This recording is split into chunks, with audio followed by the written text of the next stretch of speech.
The displacement x of a particle is expressed as x is equal to blah blah blah. Please read the question. Pause the video, read the question. Alright, so we have been given a position function, and the position function, let me write that down over here.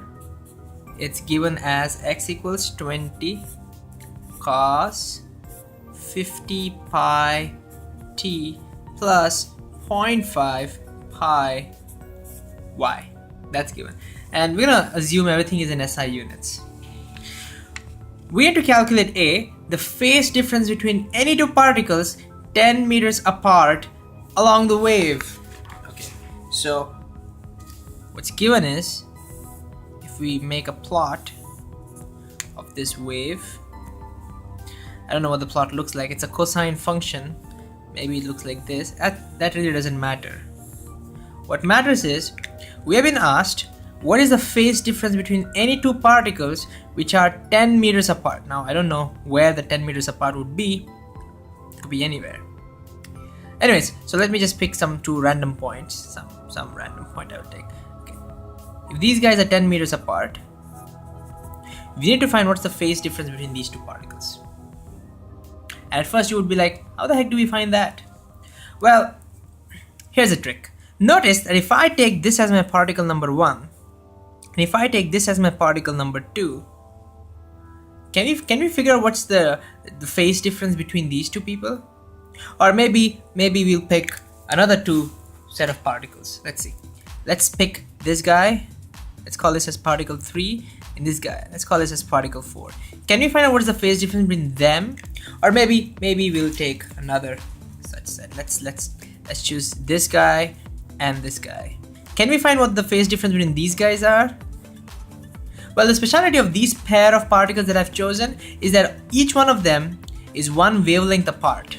Look, this is one wavelength, this is also one wavelength, this is also one wavelength. And what was the definition of a wavelength? It was the distance between two neighboring particles which are in phase with each other. Okay, so these guys are in sync with each other. So these guys must be oscillating together.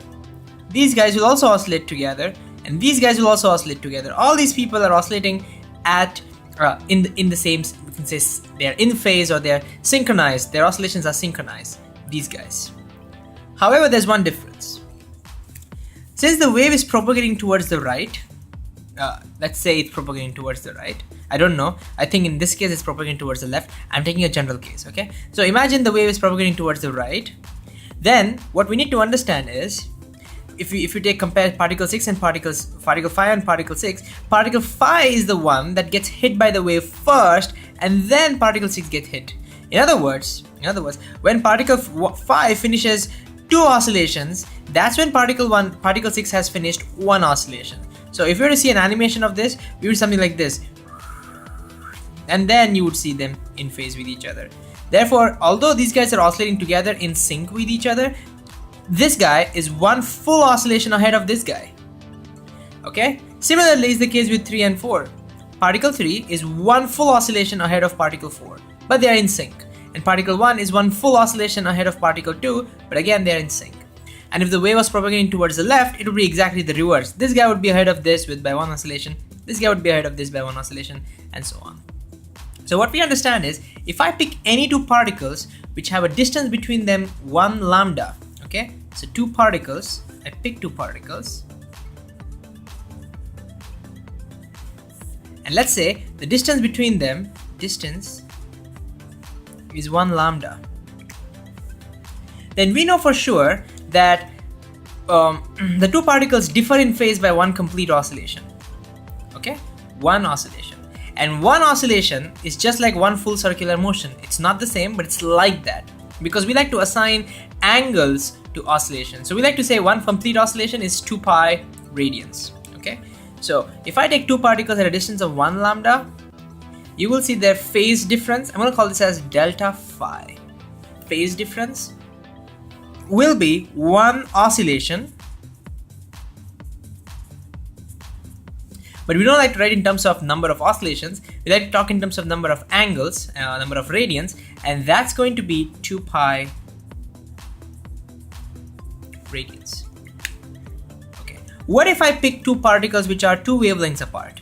I'm pretty sure you can think about what's going to happen. You can guess this now, right? If I were to pick particle 1 and say particle 7 over here, then particle 1 would have finished 2 oscillations because particle 2 is ahead of particle 7 with 1 oscillation.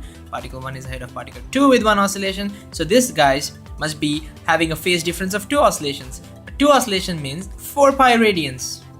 Yeah, I think you can get that, 4 pi radians. And so this is the conversion factor that I'm going to use. And this distance between the two particles that we're interested in, we give a name to that. We call it as path difference, and we call it as delta lambda. So we now have a connection between delta lambda and delta phi. We know that when delta lambda is 1 lambda, delta phi, the phase difference, is 2 pi. In other words, take any two particles separated by a wavelength and they will be out of phase, or the phase difference between them will be 2 pi radians. Are we clear with that? I hope we are clear on that. So all we need to know now is, so what was our question? In our question, we had to find the phase difference between two particles 10 meters apart. We had to find 10 meters apart. Okay, so we need to know that 10 meters is how many wavelengths. I need to convert that excuse me, into number of wavelengths, and then I'll be able to calculate it. So to do that, first let's calculate what the wavelength is. For wavelength, we need the spatial information that's hidden over here. K is equal to 0.5 pi. That should be 2 pi divided by lambda. Pi cancels, so lambda is 2 divided by 0.5, and that is 4 meters. Okay, so wavelength is 4 meters. That means if I take two particles which are 4 meters apart, they will have a phase difference of 1 oscillation. Okay, but we have been asked 10 meters. That's simple, we can calculate. We know if the two particles are 4 meters apart, they will have a phase difference of 2 pi radians. But we want 10 meters apart. What's going to be the phase difference? That's going to be 2 pi times 10 divided by 4. That's going to be 5 pi. Okay, that's our first answer. So the phase difference between two particles, that's answer number A, between two particles will be 5 pi radians. And you know how much 5 pi radians is? It's 2.5 oscillations. And that makes sense. 4 meter is 2 pi, another 4 meter. So if these are two particles I'm talking about, then once I go 4 meters away, one wavelength will be up. That will be one full oscillation. Another 4 meters away, another wavelength will be up, another full oscillation. And this will be just 2 meters, which is half a wavelength, which will be half an oscillation. So 2.5 oscillations, multiply that by 2 pi, you get 5 pi radians. I hope that makes sense. So that is our answer. And this is how you can calculate phase difference, provided you know path difference. You don't need to remember any crazy formula. If you want a formula, I'll tell you how we can build the formula. We can say if you have lambda as the path difference, that means two particles at a distance lambda from each other, will give you a phase difference of 2 pi. So if the path difference is some random number delta lambda, what is the phase difference? Well, we can cross multiply. Lambda is 2 pi times delta lambda, so delta phi is equal to 2 pi by lambda times delta lambda. Okay, you can remember this formula if you want, but I don't recommend that. Remembering formula, rote memorization, I don't recommend that. I recommend doing it this way every single time. Please do it this way. You do it a couple of times and you'll be fine, and then you'll have this thing done intuitively. All right, next question is distance between two particles who have a phase difference of 3 pi by 2 radians. Okay, this is like the reverse question.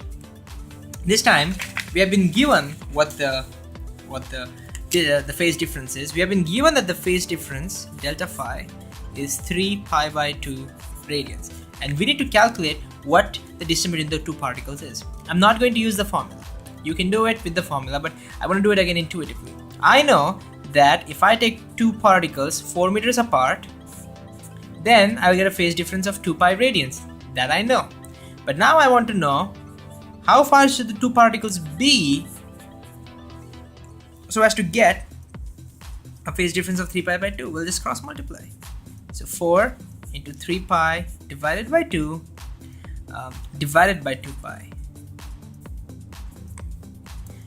That's going to be 2 cancels, and that's going to be 3 meters. So you go at a distance of 3 meters and you'll see 2 particles, distance 3 meters, and you'll get this as the answer. And that's answer number 3 for us, answer number B for us, okay? So this is answer B.